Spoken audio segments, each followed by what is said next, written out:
एक प्रश्न हमारे भीतर खड़ा होता है। जब हम सूर्य नारायण भगवान को अर्घ देते हैं, जल चढ़ाते हैं, तो वो जल पृथ्वी पर जब गिरता है तो उसके छींटे हमारे शरीर पर लगते हैं। क्या वो ठीक है? क्या वो श्रेष्ठ है?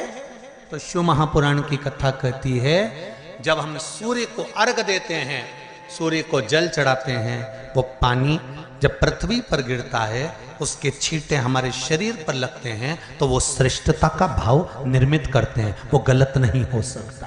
कारण अब वो भी समझ लीजिए।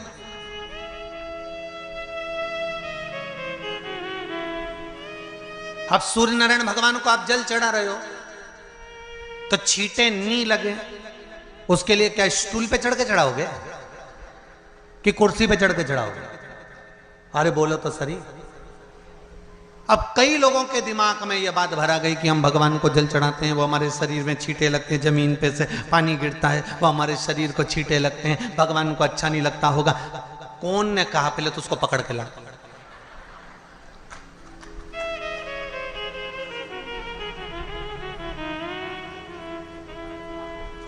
क्योंकि मेरे राम जी महाराज, मेरे भगवान कृष्ण,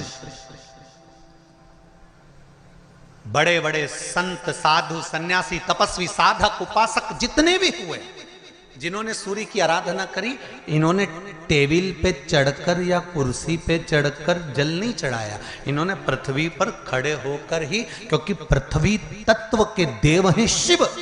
जब हम मृत्यु लोक पर खड़े होकर, पृथ्वी पर खड़े होकर भगवान शंकर का भाग पृथ्वी तत्व को धारण कर कर जल को हाथ में लेकर जब समर्पित करते हैं, और जो जल नीचे गिरता है वो शरीर पर अगर लगता है तो हमको उसका आशीर्वाद ही प्राप्त होता है, दोष नहीं लगता। पर लोगों ने इसको विपरीत कर दिया। कि कौन ने विपरीत करा? कई लोगों ने इसको विपरीत कर दिया। कौन ने विपरीत करा? तो जो दूसरे धर्म के लोग होते हैं, जिनको हिंदू धर्म से नफरत होती है और जो हिंदू धर्म की पूजन, सेवा, अर्चना को समाप्त करना चाहते हैं, वो धीरे धीरे धीरे धीरे कहने लगे कि सूर्य को जल चढ़ाओगे तो शरीर में लगेगा, शरीर में लगेगा तो दोष लगेगा। इसको कह कहकर घर घर में सूर्य को जल चढ़ाना लोगों ने बंद कर दिया कि आप जल चढ़ाएंगे तो दोष लगेगा, शरीर पे छींटा लगेगा, शरीर को ऐसा लगेगा।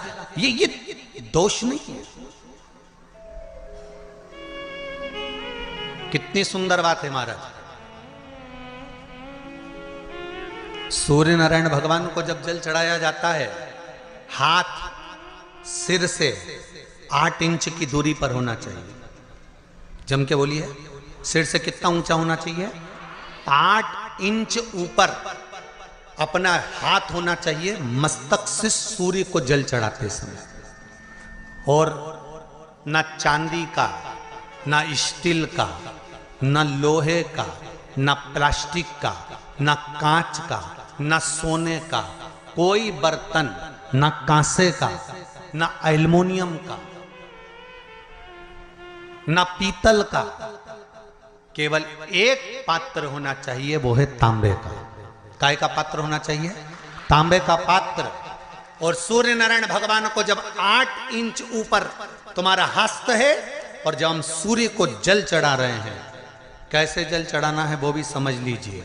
अगर कोई कैंसर का मरीज है, जिसके चेस्ट में कैंसर आ गया हो, लेफ्ट में, राइट में कहीं पर कैंसर आ गया हो, या कोई गठान आ गई हो, तो महाराज आप जल चढ़ाते समय उस जल की धार को सूर्य भगवान को जब चढ़ा रहे हो, तो धार आपकी गठान की ओर जाना चाहिए, जिससे सूर्य की किरण उस जल में से आपके उस स्थान पर पड़े, उस जगह पर पड़े जहां पर गठान है।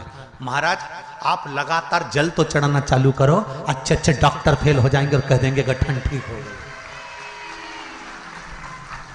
आपका लीवर और किडनी गड़बड़ कर रहा है, आप प्रतिदिन, आपका स्वास्थ्य गड़बड़ रहता है, आप प्रतिदिन ये ज्योतिष शास्त्र के अंतर्गत, रत्न शास्त्र के अंतर्गत ये रत्न शास्त्र, ज्योतिष शास्त्र, रंग शास्त्र जो हमारे यहाँ है, रंगों के हिसाब से ये जितने रत्न होते हैं, माणिक हुआ, सोन, मोती हुआ, नीलम हुआ, मूंगा हुआ, पुखराज हुआ, ये क्यों कहते हैं ये पीला है, ये सफेद है, ये नीला है, ये लाल है, इसको शरीर में क्यों पहनाते हैं? उसका कारण होता है कि जब शरीर में पहनते हैं, सूर्य की किरण उसमें पड़ती है, हमारे शरीर पर वो कलर का इफेक्ट पड़ता है, उस कलर को शरीर पर लगता है, और शरीर पर लगता है तो हमारा शरीर धीरे धीरे, हमारी जो इंद्रियां हैं वो सही होने लगती हैं, काम सही होने लगता है।